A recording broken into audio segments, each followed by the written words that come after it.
Did you ever hear the story of the Fisher King? It begins when the king is just a boy. He has to spend the night in the forest to prove he has the courage to be king. Now, while he's spending the night in the forest, he's visited by a sacred vision.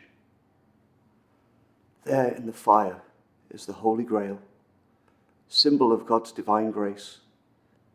And a voice says to the boy, "You will be keeper of the Grail, so that it may heal the hearts of men." The boy was blinded by greater visions of power and glory and beauty. In this moment of radical amazement, he felt not like a boy, but invincible, like God. So he thrust his hand in the fire, but the Grail disappeared, leaving him with his hand to be terribly wounded. Now, as the king grew older, the wound grew deeper,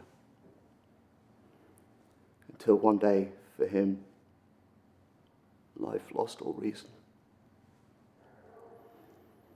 He had no faith in any man, not even himself. He couldn't love or feel loved. He was sick with experience. He began to die. Then one day a fool wanders into the castle, finds the king alone. Now, being a fool, he's simple-minded. He doesn't see a king. He sees only a man, alone, in pain.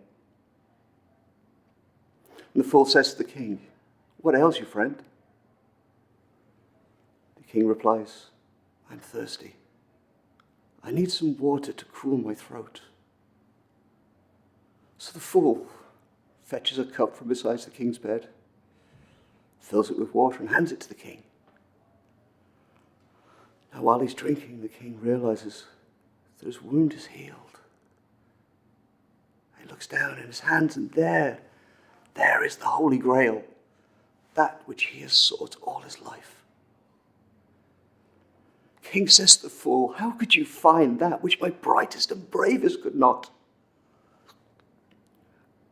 The fool replies, "I don't know. I only knew that you were thirsty." It's beautiful, isn't it?